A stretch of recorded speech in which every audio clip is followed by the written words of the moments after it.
রাজধানীর বাজারে সপ্তাহের ব্যবধানে দাম কমেনি নিত্যপণ্যের। অধিকাংশ সবজির দাম ৮০ টাকার উপরে। বর্ষার অজুহাতে কাঁচামরিচ এখন ২০০ টাকা কেজি। মাছ মুরগিতেও নেই স্বস্তি। ব্রয়লার সহ সব ধরনের মুরগির দাম বেড়েছে কেজিতে ২০ থেকে ৪০ টাকা পর্যন্ত। দাম বেড়েছে মসুর ডাল ও সব ধরনের চালেরও। রাজধানীর বাজার ঘুরে আরো জানাচ্ছেন হুমায়ুন চিস্তি। চাল আমদানির খবরে সবার আশা ছিল দাম কমবে, কিন্তু সে আশায় গুড়ে বালি। আমদানির প্রভাব নেই বাজারে, কমেনি দাম। সবাই মনে করছে যে ইন্ডিয়ান চাল আসলে দেশি চালের দামটাও একটু হবে, কিন্তু আসলে মিলাররা হয়তো ওদের কাছে ওরকম দাম নাই। দেশি চালের কোনো দাম কমে না, দেশি চাল আগের মতোই আছে, ওইভাবেই আছে। 12 আনা কমও না, মানে এই 1-2 সপ্তাহ যাবত এইভাবেই চলতে আছে। বাড়তি সবজির দামও। বেগুন, সিম, করলা, বরবটি থেকে শুরু করে গাজর, টমেটো সবই স্বল্প আয়ের মানুষের নাগালের বাইরে চলে গেছে। আলু ও কাঁচা পেঁপে ছাড়া বাজারে হাতে গোনা কয়েকটি সবজির দাম ৮০ টাকার নিচে। 90 টাকার নিচে সবজি নেই বাজারে এখন।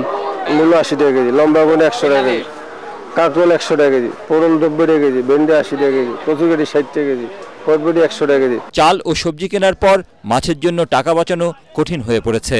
চাষের মাছের দাম চড়া, আর নদীর মাছ তো ধরাছোঁয়ার বাইরে। ইলিশের দাম এখনো নাগালের বাইরে সাধারণ মানুষের।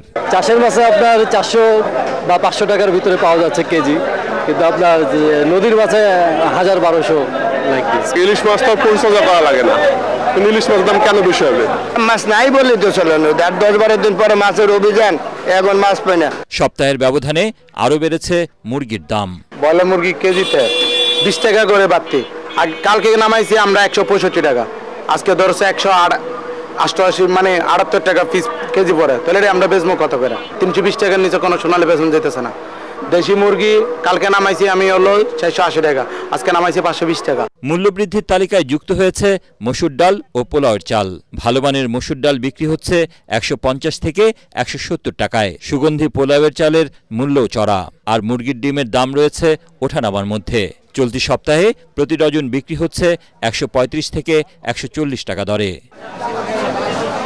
হুমায়ুন চিস্তি, এটিএন বাংলা, ঢাকা।